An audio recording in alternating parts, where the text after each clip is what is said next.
So let me give you 5 steps to really utilizing the power of positive thinking, even though I said this is about negative thinking. And then let me show you how to use negative thinking in an assignment, how to make negative thinking something that's useful for you. So step number 1, decide to develop the habit right now, the habit of focusing on what's right in your world instead of what's wrong. The habit of focusing on what you do have instead of what you don't have in a situation. And as basic as that is, and as well as you know it, you've got to make it a habit. Because those habits form the chain of your ultimate character, of who you become and how you end up living your life. We've got to condition ourselves, because if we don't, we'll go back to the automatic state that most people live in today's society. The way to develop the habit is to go on a mental diet. I did this several years ago. As positive as I was going through unbelievable pain at the time. I'd had some major disappointments, some frustrations. I felt like I'd given it all. But what turned me around is one day I picked up this book called The 7-Day Mental Diet. It was a little tiny little booklet. And all the booklet really did was, for about 12 of the 14 pages, it challenged me to really see if I could really truly, for 7 days, live my life without one negative thought. And it kept saying throughout the book, now don't just say, yeah, I can do it, and don't just say, I'm going to do it. Think for a while before you commit to this.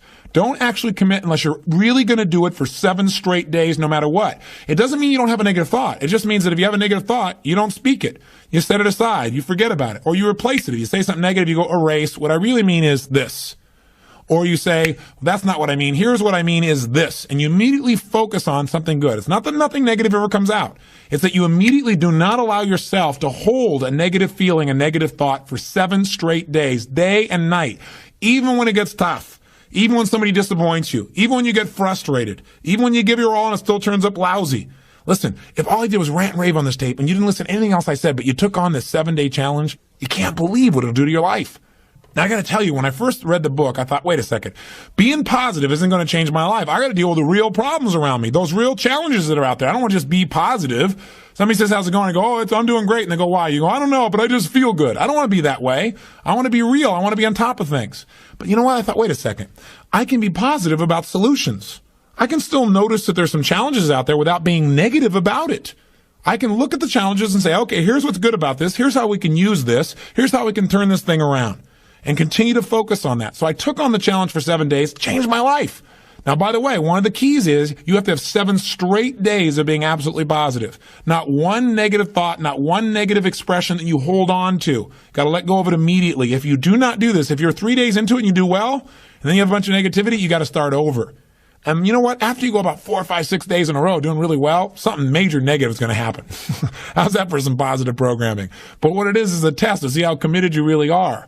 I'll tell you something. After 7 days, you feel like a different person. People around you respond to you like you're different as well. All you want to do is establish the habit of noticing what you do have instead of what you don't have. Noticing what's great about a situation versus what's not great. Focusing on solution instead of problems. That's what changes your life. Here's key number 2. Instead of judging yourself and others, decide, remember these are decisions, decide right now to become curious instead of judgmental. But remember, when you find fault in other people, when you start noticing constantly how they've wronged you, how this person is not good enough, or they're too egotistical, they're too proud, or they don't really care about people, as soon as you start judging other people, you just got to remember something. If you start judging other people, you're going to also start judging yourself intensely. If you're angry at other people, there's a very good chance you're angry at yourself as well. Maybe you need to perceive more and judge less. Maybe instead of finding fault with other people, without really thinking about what they've gone through to be where they are this day, maybe we can get really curious about what's making this person be in the state they're in, or what's the motivation behind this person's anger. For example, a lot of times we think somebody's being negative or angry or we're frustrated with them, but we never bother to find out what's really going on. I know myself, I was at a party recently and I fell prey to this. There was a woman who came to the party. Everybody behind her back was talking about how unbelievably egotistical this woman is, how negative she was. But you know what? I sat next to her at dinner time and I got a chance to really find out who she was. I got curious about her. And I began to find out about all the pain she'd been through in her life. When I realized was this woman was just barely hanging on to her life. She just needed to know that people cared, but she was so afraid of being rejected that she put out this ego because she didn't want someone to reject her, so she figured she'd reject them first. And I got a chance to really know her, and she was a wonderful person. I'll tell you something else we've got to be careful of that ties in with this, of our being judgmental. Out of our fear of having heroes in our society today, we seem to try and consume them and destroy them as quick as we can. We try to find something that's wrong with our heroes because, boy, we don't want another Jim Jones. We don't want another Jim Baker. Remember, we got to judge less, perceive more. We got to get curious. Instead of living in a society where we're so afraid We're so afraid to believe in anything or anyone that we believe in nothing at all, and we lose our power of positive thinking. We try and protect ourselves from things we maybe not even need to protect ourselves from. Or we live in a society where we try and destroy our heroes, where we take somebody like Barbara Walters, an incredible broadcaster, a woman of incredible integrity, who gets nailed by one person in a book, and it's in every newspaper across the land, how she probably stomped on people to get where she was. That's absurd. Martin Luther King, after he's passed on, somebody comes back and stomps all over his career and his reputation. Is that the society we want to live in? Any person who takes glee in watching another person's pain will experience plenty of pain themselves. Remember the quote, "He who is without sin, let him cast the first stone." The bottom line is, if you go looking for brown, you're going to find it anywhere you look for it, in others or yourself. Free yourself from the disease of making others wrong, and you'll free yourself from the disease of making yourself wrong. You have a lot more energy to create solution instead of problems. It's part of the power of positive thinking instead of falling for the destructive power of negative thinking. If you want to get curious, just ask yourself, what do I like about this person? Wonder what's going on with this person that would make them feel this way. How could I help this person? As you ask these kinds of questions, you may learn something about how human beings operate, about their motivations, maybe even some things about how to support yourself as you try to support others.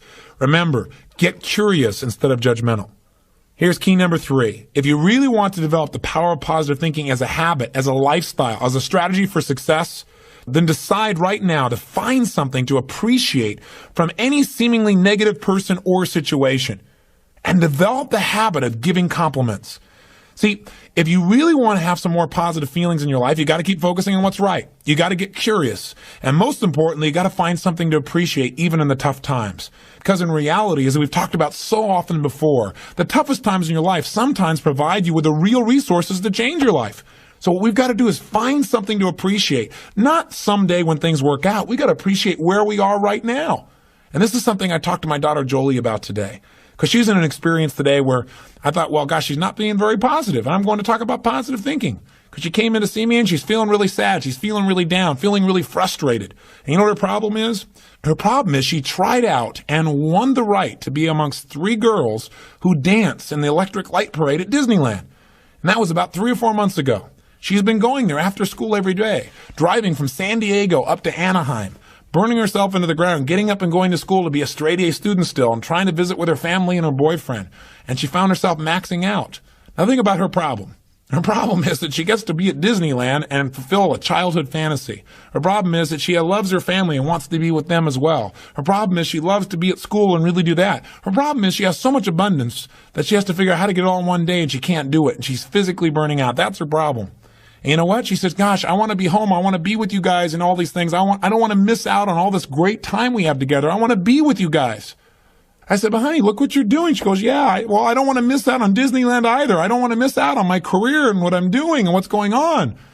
What's the problem? The problem is she's finding out what's negative in both situations. She's focusing on what she doesn't have instead of what she does have. Now, I could be negative about that and say, gosh, be more positive. But you know what? In reality, I realized being negative in this situation may not be bad. What do I mean? I don't mean being negative. I mean being intelligent. I mean being critical in your thinking. Seeing what you don't have is sometimes useful too. This is what I promised you in terms of the power of negative thinking. Here's how negative thinking can be useful. I sat down with her and I said, honey, let's look at the advantages and disadvantages of both. Let's not just be positive. Let's look at it. The whole thing is positive. Let's know that no matter what you choose, you've won. You have what most people dream about. But for a moment, let's be a little bit critical. What do you love about Disneyland? What's great about it? What is it giving you?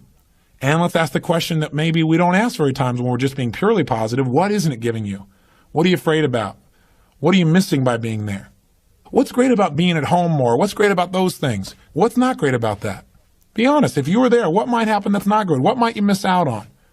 And you know what? By getting her to use both positive and negative thinking, or to be more accurate, positive thinking and some critical thinking, looking at what isn't there for the moment, what she is missing out on, and allowing that pain to motivate her, she was able to clarify what's most important in her life and what's the best way to do that. And she came up with a plan that totally empowered her. After a couple hours of conversation and fun, she looks better than she has in about 6 months because she's finally resolved what's most important. And sometimes just being positive and keeping a stiff upper lip isn't enough. Sometimes you got to stop and say, I am positive. I'm going to approach this from a positive way. I'm going to stay in a positive state. But I'm going to ask some questions some people may think of as negative, which is, what isn't working?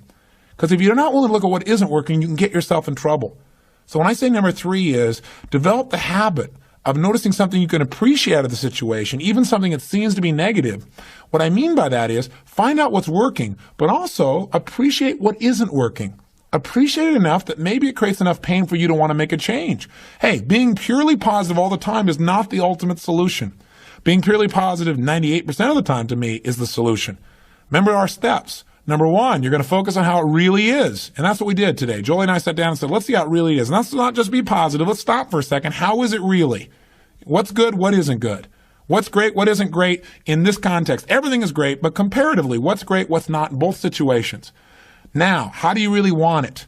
And she decided how she wanted it. Now, what are we going to do to make that happen? And she began to take actions that have changed her life. Probably will affect the direction of her life, maybe even her career. And she feels joyous and excited because she went through the steps. That's the balance between positive and negative thinking. But one thing you got to remember, you're going to spend most of your time being positive. Once you see how it is, that's it. Decide what you want and make it happen. Don't keep going back and saying, oh yeah, but it's not working. See, balance doesn't mean you spend 50% of your time positive and 50% of the time negative. Remember, balance on a human scale is a little different. Negative experiences are dense, and it doesn't take a lot of those focuses of negative to weigh a lot in your life. Make sure your focus is primarily positive, but at times, at special times that you designate, you're going to say, hey, what isn't working? And allow that pain to drive you to do something that's very positive. That'll change your life. Here's key number 4. Decide not to be perfect. You say, what? I said, decide not to be perfect.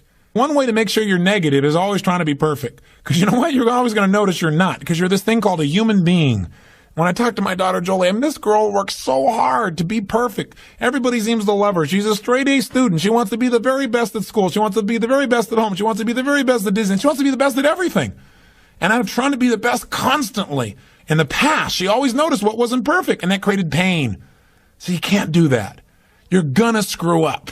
You're going to be negative. Things are going to happen where you don't follow through on what you know. You're going to make poor decisions. You're going to say things you shouldn't say, do things you shouldn't do, mess up like you shouldn't mess up. But you know what? When that happens, instead of being negative and beating yourself up and saying, boy, here's another example of me sabotaging myself, decide what you do want. And say, you know, I'm not perfect, but I am good. And what makes me good and what makes me great and what can make me excellent is as soon as I notice I'm not on track, I correct it and I get better. Your goal each day is to get better, not to be perfect. And that's all anyone can ask of you. If every day you really try and contribute more, be more, and do more than you were slightly the day before, that's all anybody can ask. And if you know you're going to screw up and you don't make it a catastrophe, it's easier to bounce right back up. See, the only way you fail is if you quit. But if you learn something and you expand from it and you make some new decisions that enhance your life and the people you care about, then there is no failure. Don't try to be perfect because you'll never succeed. And here's the final one, key number 5. Decide to develop the habit of using the F word, faith. Make sure that you're in the position of utilizing the tool that really positive thinking is about. Positive thinking, I've said it over and over again, really is just the power to believe. And as you believe, so is it done unto you. As you believe, so it's created. You need to make certain that you create that certainty inside yourself. And you know what? You and I both know there are going to be times when it looks grim. And the only power you really have is that power to have faith. To step forth and say, I'm going to put myself on the line. I'm going to have the courage to overcome my fears and to take action, even though it may not work out, even though I may put out my love and it may not be reciprocated. I'm still going to put myself on the line because if I don't, that's the only way I can fail. See, without faith, nothing exists. And remember one more thing. No matter how bad it seems, this too will pass. That you've made it this far. You've been through tough times, times when you didn't think you could pull it off, and you've made it. If you've made it through all the challenges of your past and your life still works, you still seem to be somewhat happy, you're still standing, as they say, then gosh darn it, you're successful. And you can make it through this too. It's the thing that'll pull you through. Faith is still the power. It's your ultimate power.